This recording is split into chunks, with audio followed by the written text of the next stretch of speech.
Selamat datang kembali di pembahasan kita. Kali ini kita fokusnya ke bab 7 dari buku Persuading Aristotle. Ini isinya soal panduan praktis ya tentang gimana caranya berinteraksi sama media. Sumber kita jelas bab ini, tujuannya kita mau gali strategi intinya biar Anda semua lebih siap lah menghadapi media. Baik yang udah direncanain maupun yang ya tiba-tiba aja gitu. Tepat sekali. Dan ini penting banget loh. Karena kan seperti yang ada di contoh buku itu, satu momen salah di depan kamera, wah, bisa menentukan segalanya. Ingat kan contoh pejabat yang mendadak ngeblank gitu? Atau kasus perusahaan kayak National Mutual yang langsung goyang gara-gara pemberitaan. Jadi ya kesiapan itu bukan pilihan lagi, tapi keharusan. Oke. Mari kita mulai dari dasarnya dulu.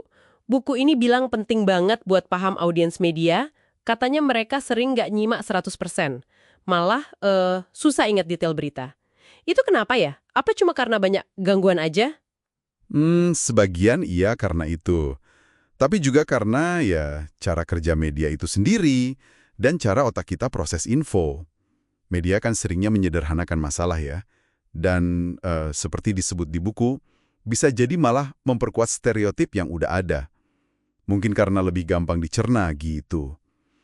Selain itu, kita juga perlu paham jurnalisnya. Mereka itu nggak cuma nyampein pesan loh. Mereka punya agenda sendiri. Nyari soundbite, tahu kan? Kutipan pendek yang nendang gitu. Sama berita yang bernilai. Seringnya ya konflik, drama, plus mereka dikejar deadline kan? Wah, jadi kompleks juga ya. Memahami medan perang ini jadi langkah awal gitu.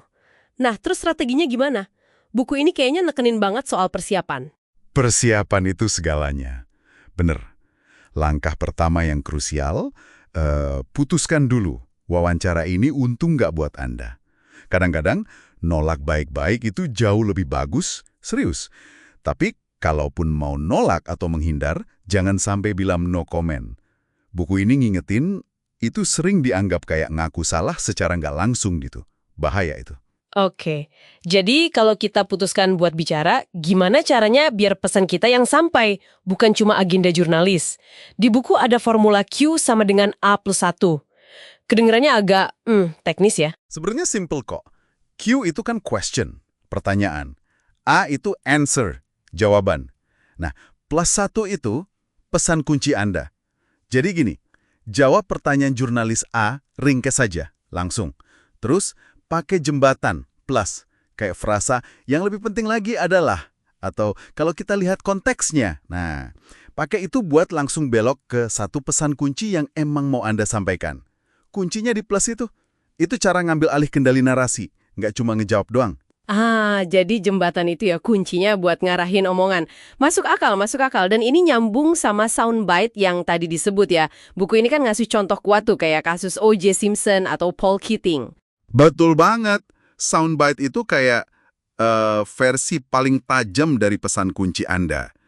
Kalimat pendek, kuat, gampang diingat, yang rangkum posisi Anda. Contoh, if it doesn't fit, you must quit. Itu kan wah efektif banget. Atau Keating dengan Banana Republic-nya. Buku ini ngasih beberapa teknik bikinnya. Pengulangan, bisa. Kayak Fanny Vidi Vici. Atau perbandingan yang nonjok. Atau menyederhanakan angka gede, misalnya jumlah pengangguran digambarin penuhi stadion. Atau mainin kata-kata kontras. Ini bukan untung-untungan loh. Ini bisa dirancang, dilatih. Kedengerannya butuh disiplin tinggi ya buat terus balik ke pesan kunci.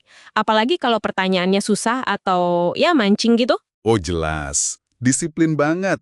Contoh Bob Carr di buku itu kan, yang terus ulang-ulang soal pajak hotel, itu nunjukin banget. Terus, kalau ada asumsi salah di pertanyaan, harus langsung koreksi, tegas. Jangan biarin narasi salah berkembang. Satu lagi, hati-hati sama istilah off the record. Maknanya bisa beda-beda buat tiap jurnalis. Anggap aja semua yang diucapkan itu bisa dikutip. Amannya gitu. Nah, gimana kalau kejadiannya benar-benar di luar dugaan? Kayak contoh pejabat yang tiba-tiba, blank tadi? Buku ini ngasih peringatan penting. Jangan pernah anggap pewawancara bakal nyelamatin Anda. Enggak, mereka bisa aja terus ngerekam. Jadi, ya harus gerak cepat. Minta jeda sebentar mungkin, atau minta pertanyaannya diulang buat ngasih waktu mikir. Atau coba balik lagi ke pesan kunci.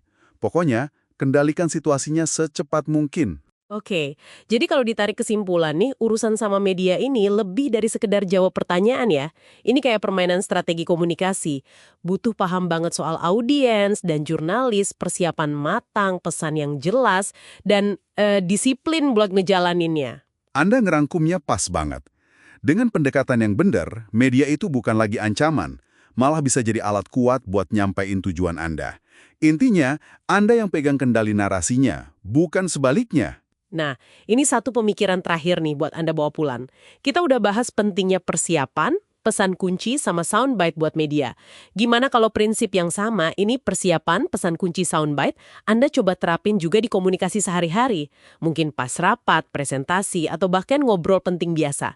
Supaya ide Anda nggak cuma didengar, tapi juga nempel dan ngasih pengaruh. Gimana tuh? Terima kasih sudah menyimak pembahasan kita kali ini. Sampai jumpa lagi.